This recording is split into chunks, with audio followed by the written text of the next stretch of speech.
할렐루야. 우리 좌우 양옆에 앞뒷분과 인사합시다. 반갑습니다. 은혜 많이 받으세요. 반갑습니다. 반갑습니다. 은혜 많이 받으시길 바랍니다. 고맙습니다. 반갑습니다. 여러분, 직업은 못 속인다라는 말을 다 들어보셨지요? 미용사들은 사람을 볼 때 가장 먼저 그 사람의 머리 스타일을 본다고 합니다. 어디 한번 볼까요? 아이고, 우리 사모님 머리가 우리 이기수 목사님 사모님께서 항암 하시느라고 이제 머리가 이제 많이 상하셨다가 이제 가발을 쓰셨다가 이제 온전한 머리로, 저 온전한 머리죠. 어유.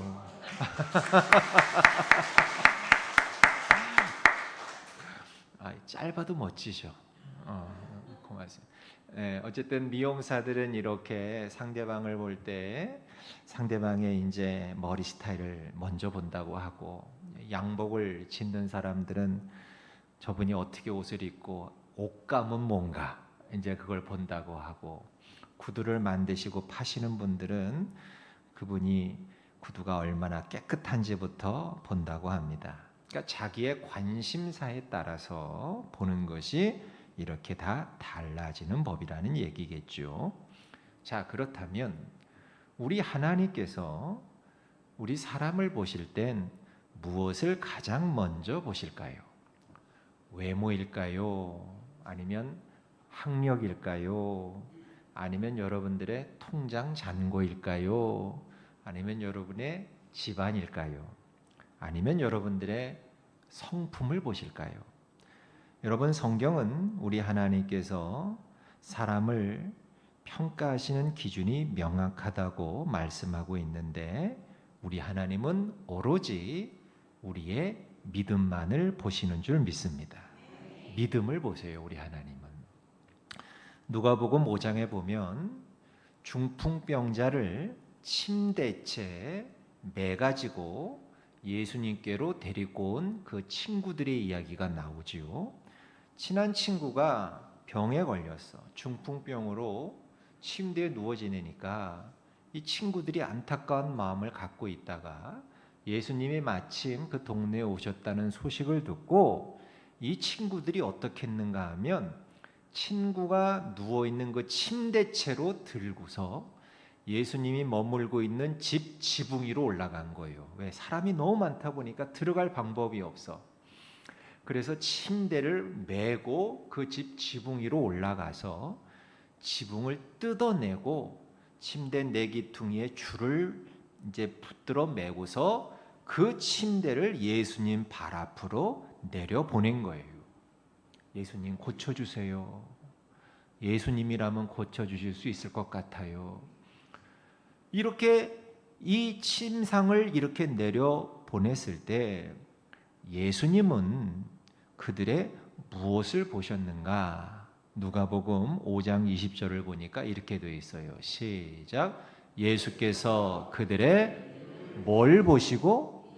믿음을 보시고 이르시되, 이 사람아, 내 죄사함을 받았느니라. 주님은 앉아있다가 갑자기 지붕에 뭐 부스럭부스럭 거리더니만 뭐가 그냥 커다란 게 내려와. 보니까 환자가 침대에 누워있어. 보통 사람 같으면, 일반적이라면, 상식적이라면 이 환자가 얼마나 그 병세가 심각하냐 이걸 볼 것 같은데, 우리 예수님은 이 환자의 병세가 얼마나 심각한가 이걸 보시는 게 아니라 이 사람을 데려온 그 사람들의 무엇을 보셨다? 믿음을 먼저 보셨다는 거예요. 예수님은요, 믿음을 보세요. 이뿐이 아닙니다. 갈릴리 바다에서 배를 타고 가다가 갑작스럽게 풍랑을 만나서 이제 두려워 떠는 제자들이 있지 않습니까? 제자들이 별 방법을 다 써도 이제 풍랑으로 인해 배가 침몰할 것 같으니까 주무시는 예수님을 흔들어 깨우면서, 예수님, 우리가 죽게 되었는데 어떻게 이렇게 태평하게 주무시기만 하십니까? 그렇게 두려워 떠는 제자들에게 예수님이 하신 말씀 여러분 혹시 기억하십니까? 마태복음 8장 26절 시작. 어찌하여 무서워하느냐? 이것만 봐도 우리 예수님은 그 사람의 무엇을 보신다? 믿음을 보신다. 우리 예수님에게는 풍랑이 얼마나 거세냐 덜 세냐 이게 문제가 아니었다는 거예요. 풍랑을 보시는 게 아니라는 거예요. 너희들에게 믿음이 있느냐. 이 믿음을 그거 하나만을 보신다는 거예요. 여러분 만약에 하나님이 우리가 가지고 있는 재물로 사람을 평가하셨다면 거지 나사로는 성경에 이름조차 올리지 못했을 거 아닙니까? 직업이 거지니까 돈이 없잖아요. 재물 가지고 이 사람이 괜찮은 사람 안 괜찮은 사람 재물을 보셨다면 거지 나사로는 여러분 결코 구원받지 못했을 거예요. 만약에 외모만 보셨다면 하나님이 키 작은 삭개오 안 만나 주셨을 것 같아. 키도 이게 땅꼬마만한 게 말이야. 외모 가지고 사람을 평가하셨다면 삭개오도 구원받지 못했을 거예요.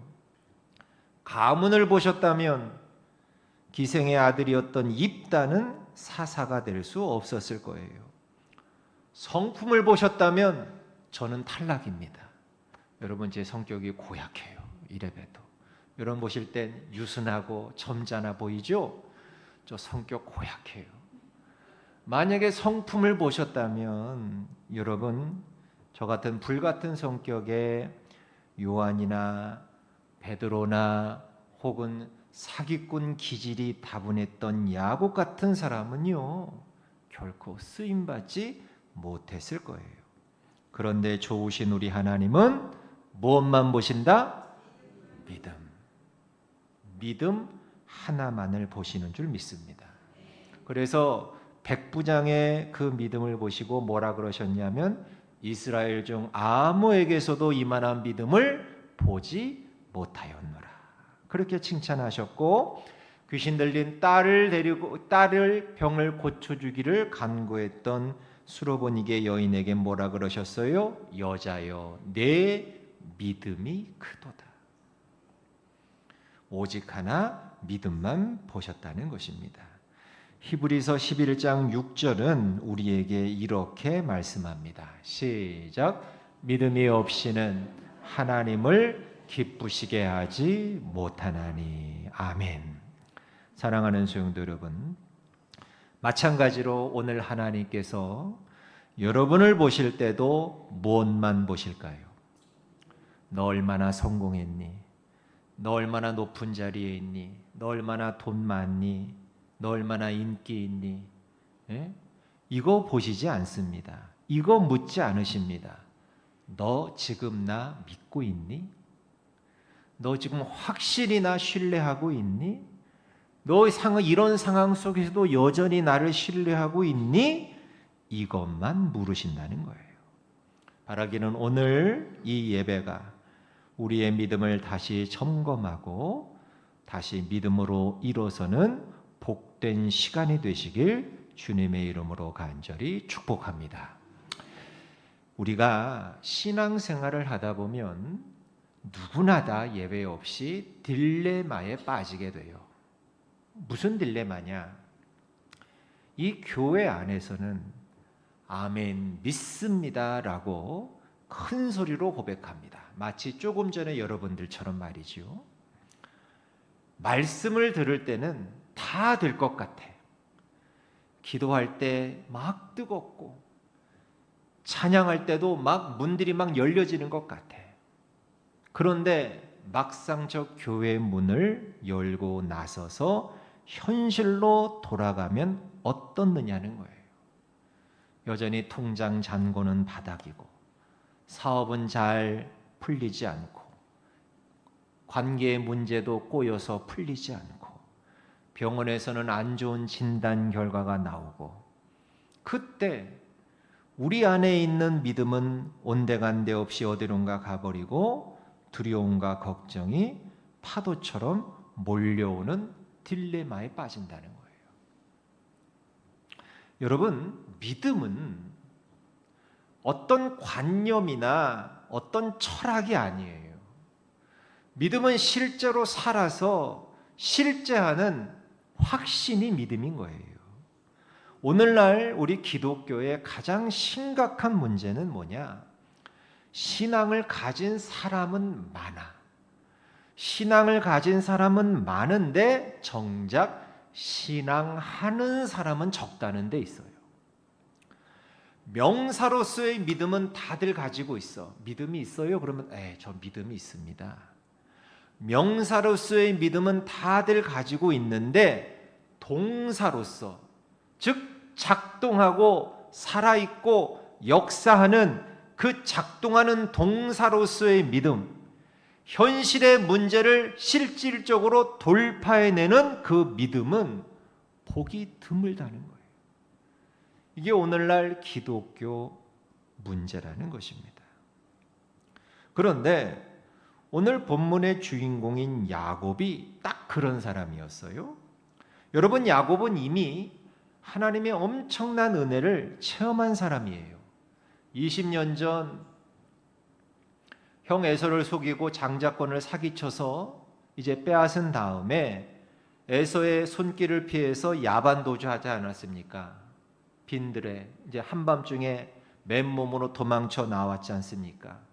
그 베델 들판에서 돌베개 베고 홀로 무섭고 오두루들 떨며 잠을 자다가 하늘과 땅에 이어진 사닥다리, 그 사닥다리에 천군 천사들이 오르락내리락 하는 환상 가운데 하나님을 만나게 됩니다. 그리고 외삼촌 라반의 집에 가서 지내다가 마침내 세월이 흐른 다음에 하나님의 은혜로 거부가 되어서 다시 고향으로 돌아오게 됩니다. 그러니까 떠날 때는 그야말로 빈털털이 맨몸이었는데 지금은 가족들도 많아지고 가축들도 많아지고 재산도 많아지고 죽을 줄만 알았던 자신이었는데 이렇게 그야말로 금이환영해서 돌아올 수 있게 되는 하나님의 은혜를 체험했던 사람이 야곱입니다. 그러니까 야곱은 누구보다도 하나님의 살아계심을 잘 아는 사람이에요. 그런데 지금 고향으로 돌아오는 길에 형 에서가 400명의 군사를 이끌고 자신을 죽이기 위해 달려온다는 소식을 듣자마자 야곱 그는 속절없이 무너져 내리고 맙니다. 우리 창세기 32장 7절을 앞에 보시고 시작. 야곱이 심히 두렵고 답답하여. 여러분, 근데 이게 우리의 현실 아닙니까? 우리의 모습 아닙니까? 어제까지는 은혜 받았다고 할렐루야 찬양하고 할렐루야 하나님은 살아계십니다 하다가 막상 오늘 아침 현실에 닥친 문제 앞에서는 방금 그 구절처럼 심히 두렵고 답답해서 밥도 못 먹고 잠도 못 자고 그런 모습 아닙니까? 믿음이 없는 거 아닙니다. 믿음은 다 있습니다. 있는데 그 믿음이 현실의 공포를 이기지 못하고 있는 겁니다.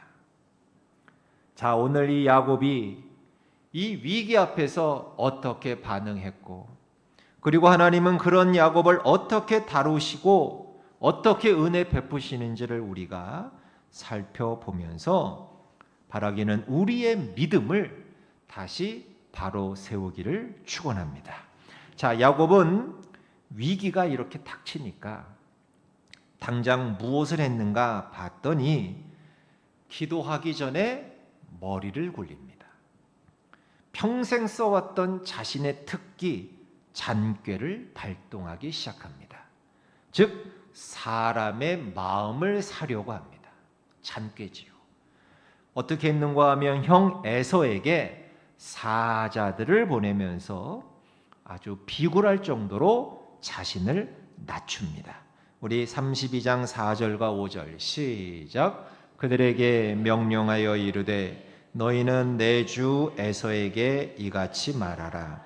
주의 종 야곱이 이같이 말하기를 내가 라반과 함께 거류하며 지금까지 머물러 있었사오며 내게 소와 나귀와 양떼와 노비가 있으므로 사람을 보내어 내 주께 알리고 내 주께 은혜 받기를 원하나이다 하라 하였더니. 보세요 여러분, 4절과 5절 보니까 지금 야곱은 형 에서를 주인님으로 부르고 있어요. 내 주. 형을 주인님으로 부르고 자신을 종이라고 부릅니다. 그러니까 형은 높이고 자기는 확 낮추는 거예요. 형은 나의 주인이시다. 나는 종이다. 그리고 5절에 보니까 은근슬쩍 이건 뭐예요? 자기가 재산이 많다는 것을 흘립니다. 돈으로 형의 환심을 사보겠다는 얄팍한 계산이죠. 그리고 두 번째로 야곱은 위기가 닥치니까 무엇을 했는가 봤더니 위험을 분산시킵니다. 인간적인 계산이죠. 7절과 8절을 읽어보겠습니다. 시작. 야곱이 심히 두렵고 답답하여 자기와 함께한 동행자와 양과 소와 낙타를 두 떼로 나누고 이르되 에서가 와서 한 떼를 치면 남은 한 떼는 피하리라 하고. 얼마나 치밀한지 몰라요. 얼마나 치밀합니까? 사람 가족과 재산을 두 떼로 나누는 거예요. 그래서 좀 덜 사랑하는 가족과 좀 덜 괜찮은 재산은 일진으로 선발대로 앞에 두고 자기가 사랑하는 가족과 아끼는 가족과 괜찮은 가축 재산은 뒤로 뺀 거예요. 플랜 A, 플랜 B. 그래서 만약에 에서가 와서 일진 선발대를 치면 그동안에 자기는 사랑하는 가족들과 함께 세상 말로 토끼겠다는 거예요. 도망치겠다는 거예요. 만약에 사태를 대비해서 재산 절반이라도 건지겠다는 계산입니다. 하나님을 전적으로 의지하기보다는 플랜 B를 만들어 놓고 살겠다는 태도입니다. 그리고 마지막으로 야곱은 위기가 닥치니까 무엇을 했나 봤더니 뇌물을 준비합니다. 우리 14절 15절을 읽어볼까요? 시작. 암염소가 200이요 순염소가 20이요 암양이 200이요 순양이 20이요 젖나는 낙타 30과 그 새끼요 암소가 40이요 황소가 10이요 암나귀가 20이요 그 새끼 나귀가 10이라. 그러니까 형 에서에게 줄 예물을 준비하는데 이 양이 이 가축의 양이 어마어마합니다. 14절 15절 모든 가축의 숫자를 여러분 더해 보니까 얼마가 나오는가 봤더니 총 550마리나 준비했던 거예요. 안 놀라실 줄 알았습니다. 워낙 부자들이시라서 550마리. 여러분 왜 그랬을까요? 이게 답이 나옵니다. 야곱의 속마음이 20절입니다. 20절을 같이 읽어보겠습니다. 20절 시작. 야곱이 말하기를 내가 내 앞에 보내는 예물로 형의 감정을 푼 후에 대면하면 형이 혹시 나를 받아주리라 함이었더라. 야곱은 하나님의 은혜로 이 위기를 극복하게 될 것을 기대한 게 아니라 인간적인 방법, 즉 물질 공세로 뇌물로 형의 화를 누그러뜨려서 위기를 극복해 보려고 하는 지극히 인간적인 처세술을 쓰고 있었다는 거예요. 그런데 참 아이러니한 것은 야곱은 기도도 했다는 거예요. 오늘 본문 9절부터 12절까지 보면 절절한 야곱의 기도가 나옵니다. 우리 한번 읽어볼까요? 9절부터 12절을 다시 한번 시작. 야곱이 또 이르되 내 조부 아브라함의 하나님 내 아버지 이삭의 하나님 여호와여 주께서 전에 내게 명하시기를 네 고향 네 족속에게로 돌아가라 내가 내게 은혜를 베풀리라 하셨나이다. 나는 주께서 주의 종에게 베푸신 모든 은총과 모든 진실하심을 조금도 감당할 수 없사오나 내가 내 지팡이만 가지고 이 요단을 건넜더니 지금은 2때나 이루었나이다. 내가 주께 간구하오니 내 형의 손에서 에서의 손에서 나를 건져내시옵소서. 내가 그를 두려워함은 그가 와서 나와 내 처자들을 칠까 겁이 나기 때문이니이다. 주께서 말씀하시기를 내가 반드시 내게 은혜를 베풀어 내 씨로 바다에 셀 수 없는 모래와 같이 많게 하리라 하셨나이다. 여러분, 이 기도 내용만 보자면 흠잡을 데 없어요. 훌륭합니다. 약속의 말씀도 붙들었고 감사도 했고 간구도 했어요. 문제는 뭐냐? 기도는 기도대로 하면서 인간적인 대책도 세웠다는 거예요.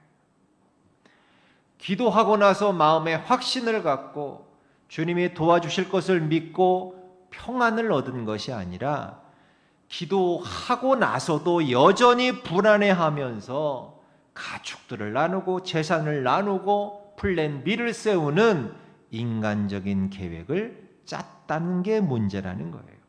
하나님, 제가 하나님 믿어요. 그래서 기도했잖아요. 기도는 했지만 혹시 모르니 제가 그래도 플랜 B는 준비해 놓겠습니다. 했던 거예요. 여러분, 이건 온전한 믿음이 아닙니다. 하나님 반, 내 잔꾀 반을 섞은 반반 신앙인 것입니다. 반반 신앙. 안타깝죠. 그런데 여러분, 참 감사한 것은 우리 하나님이 얼마나 좋으신 분인지 여러분 아십니까? 이렇게 하나님을 절대적으로 신뢰하지 못하고 잔머리 굴리며 두려워 떠는 야곱 책망하지 않으시고 이미 야곱 그가 위기를 느끼시기도 전에 놀라운 안전장치를 이미 마련해 두셨던 겁니다. 어떻게? 우리 32장 1절과 2절을 한번 같이 읽어봅시다. 시작. 야곱이 길을 가는데 하나님의 사자들이 그를 만난지라. 야곱이 그들을 볼 때에 이르기를 이는 하나님의 군대라 하고 그 땅 이름을 마하나임이라 하였더라. 아멘. 여러분, 야곱이 아직 에서가 온다는 소식을 듣고 떨기도 전에 하나님은 이미 천사들을 보내 야곱을 만나게 해주셨던 거예요. 야곱의 영의 눈을 열어서 영의 세계를 보게 하셨던 거예요. 야곱이 지금 본 것은 뭡니까? 한두 명의 천사가 아닙니다. 마하나임, 히브리어로 두 군대라는 뜻인데 하나님의 군대니까 한두 명이 아니지 않습니까? 수없이 많은 하나님의 군대가 야곱의 일행을 앞과 뒤로 좌와 우로 호위하고 있는 장관을 보게 하신 줄 믿습니다.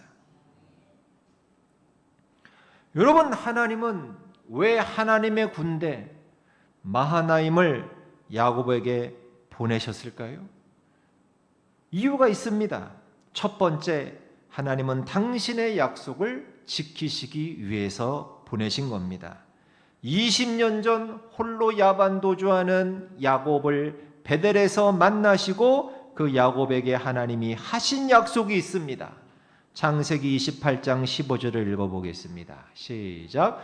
내가 너와 함께 있어 네가 어디로 가든지 너를 지키며 너를 이끌어 이 땅으로 돌아오게 할지라. 내가 네게 허락한 것을 다 이루기까지 너를 떠나지 아니하리라 하신지라. 너를 지키겠다. 너를 이끌어서 반드시 이 땅으로 다시 돌아오게 할 것이다. 이걸 이루기까지 내가 너 떠나지 않을 것이다. 하나님이 약속하셨거든요. 이 약속을 지금도 신실하게 이행하고 있으심을 보여주시기 위해서 마하나임 하나님의 군대를 보여주신 거예요. 두 번째, 왜 마하나임을 보내셨을까? 떨고 있는 야곱을 안심시키시기 위해서 보내주신 거예요. 야곱아, 너 400명의 형 에서의 군대가 무섭니? 너 눈을 들어 똑똑히 봐라. 내 군대는 그의 군대보다 훨씬 많고 강하다. 내가 너를 앞과 뒤에서 좌와 우에서 철통같이 지키고 있으니 안심하라. 여러분, 이것이야말로 우리 성도의 특권인 줄로 믿습니다.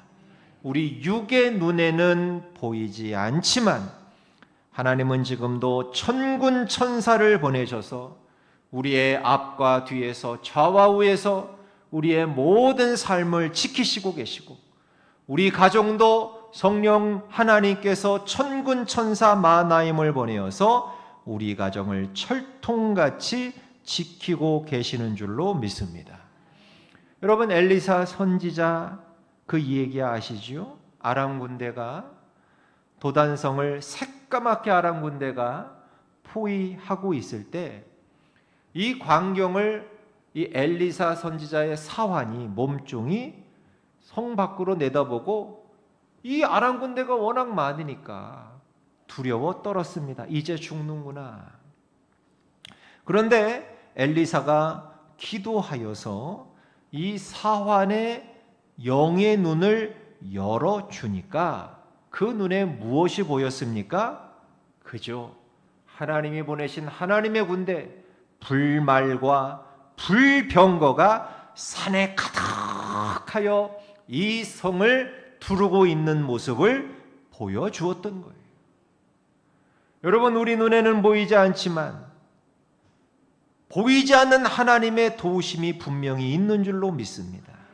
사탄은 우리를 숨도 못 쉴 정도로 공격하기 바쁘지만 하나님은 지금도 여전히 우리의 앞과 뒤에서 좌와 옆에서 행하시며 우리를 지키시고 우리를 위해 싸우고 계시는 줄 믿습니다. 야곱이 바로 이 광경을 본 거예요. 하나님의 군대를 본 거예요. 마하나임을 본 거예요. 이 엄청난 광경을 보고 얼마나 감격했겠습니까? 그런데 안타깝게도 그 감격과 은혜가 오래가지 못했어요. 왜? 곧 이어서 형 에서가 400명을 끌고 지금 달려오고 있다라는 소식을 듣자마자 마하나임의 하나님의 은혜는 온데간데 없이 사라지고 다시 인간적인 두려움에 사로잡혀서 머리를 감싸지고 인간적인 잔꾀를 부리기 시작했던 것이에요. 영적인 체험을 분명히 했음에도 불구하고 현실의 두려움이 닥치면 금세 잊어버리는 것, 이것이 바로 야곱의 연약함이자 우리의 연약함이라는 것입니다. 여러분, 우리도 수없이 하나님의 은혜를 체험했어요. 죽을 순간에, 정말 위기의 순간에, 그 순간에 하나님이 우리를 고쳐주시기도 하시고 건져주시기도 하시고, 정말 재정적인 위기의 순간에도 기적 같은 하나님의 도움을 받아 다시 살아나기도 하고, 우리가 그 어려운 순간에 눈물로 기도해서 하나님의 살아계심을 확신했던 순간들이 여러분 다 있습니다. 우리는 다 있습니다. 그런데 또 오늘 막상 현실로 돌아와 보면 어떻습니까?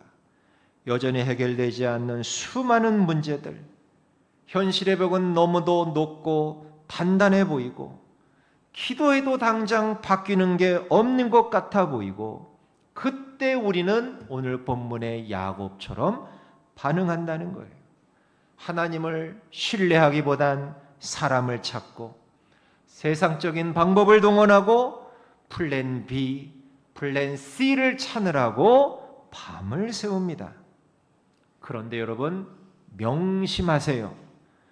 믿음은 인간적인 내 생각과 계획이 무너진 바로 그 자리에서 내 믿음은 시작된다는 사실. 거기에서부터 내 믿음은 시작이 되는 거예요. 믿음의 역사는, 여러분, 야곱이 이런 수많은 잔꾀를 세웠잖아요. 자기를 종으로 낮추고 형을 에서로 부르고 뇌물을 준비하고 플랜 A, 플랜 B를 짜고. 그런데 이런 수많은 잔꾀를 부렸지만 이 잔꾀를 나중에는 다 내려놓습니다. 다 내려놓고 어떻게 합니까? 홀로 약복 강가에 홀로 남아서 하나님과 씨름하며 매달렸을 때, 기도죠 그게. 근데 그 기도의 마지막 내용이 뭡니까? 떠나려는 하나님의 사자를 바짓가랑이를 붙잡지 않습니까? 당신밖에 없습니다. 당신이 나를 축복하셔야 나는 살 수 있습니다. 나에게 은혜를 베푸시기 전엔 당신은 못 가십니다. 당신만이 유일한 나의 구원자이십니다.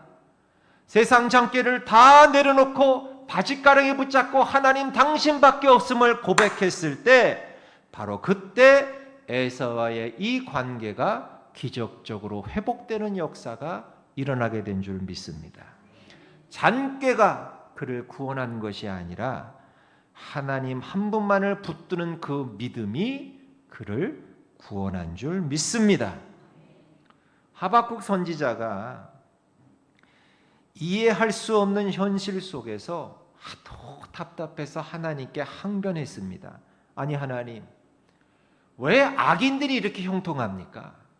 누가 봐도 저 사람 참 악인인데, 아니 왜 저렇게 저 악인은 왜 이렇게 잘 됩니까? 아프지도 않고 돈도 많고 자식들도 잘 되고, 아니 왜 악인들은 이렇게 형통하고 왜 이 땅의 정의는 이렇게 무너져 내립니까? 이유가 뭡니까? 그런데 그때 하나님께서 주신 대답은 이것이었습니다. 하박국 2장 4절을 읽어보겠습니다. 시작. 의인은 그의 믿음으로 말미암아 살리라. 의인은 믿음으로 산다는 거예요. 상황이 이해되지 않아도, 이해 안 되지. 여러분 지금 여러분의 상황은 다 이해됩니까? 용납이 됩니까? 수긍이 됩니까? 근데 상황이 이해되지 않아도, 내 현실이 암담해도 하나님의 사람은 무엇으로 사는 존재다? 믿음으로 사는 존재라는 거예요. 환경을 보고 사는 존재가 아니라 약속을 보고 사는 존재가 하나님의 자녀라는 거예요. 지금 당장 눈앞에 에서의 400명이 달려오고 있어도 내 앞과 뒤와 좌와 우에 계신 마하나임의 하나님을 신뢰하면서 한 걸음을 또 내딛는 것, 그게 바로 믿음의 자녀가 취해야 할 삶의 방식이라는 것입니다. 말씀을 맺어 보겠습니다. 여러분, 우리 하나님은 우리의 외모나 능력 보지 않으십니다. 하나님이 찾으시는 것은 단 하나, 우리의 믿음입니다. 풍랑 속에서도 주무시는 예수님을 깨우면서 주님, 우리가 죽게 된 것을 어찌 돌아보지 않으십니까? 라고 원망 섞인 기도를 하는 것이 아니라, 이제는 어떻게 우리는 해야 되느냐? 주님이 이 배에 계시니 나는 안전합니다. 이렇게 선포하는 믿음을 지금 주님은 우리에게 원하시고 계십니다. 혹시 지금 야곱처럼 두렵고 답답하신 분 계십니까? 인간적인 계산기를 두드리느라 머리가 아프신 분 계십니까? 이제 그 계산기를 내려놓으십시오. 인간적인 잔꾀를 멈추십시오. 그리고 눈을 들어 하나님의 군대 마하나임을 바라보십시오. 하나님은 이미 우리를 위해 일하고 계십니다. 우리보다 앞서가시며 길을 여시고 우리의 뒤에서 우리를 철통같이 호위하고 계십니다. 그 하나님을 신뢰하시길 바랍니다. 오늘 이 시간 두려움의 자리를 박차고 일어나 믿음의 자리로 나아가십시다. 상황은 어렵지만 하나님은 살아계십니다. 내 힘으로는 안 되지만 우리 하나님은 하실 수 있습니다. 이 믿음의 고백으로 다시 일어서서 약속하신 가나안을 향해 담대히 행진하는 저와 여러분 모두 되시길 주님의 이름으로 축복합니다.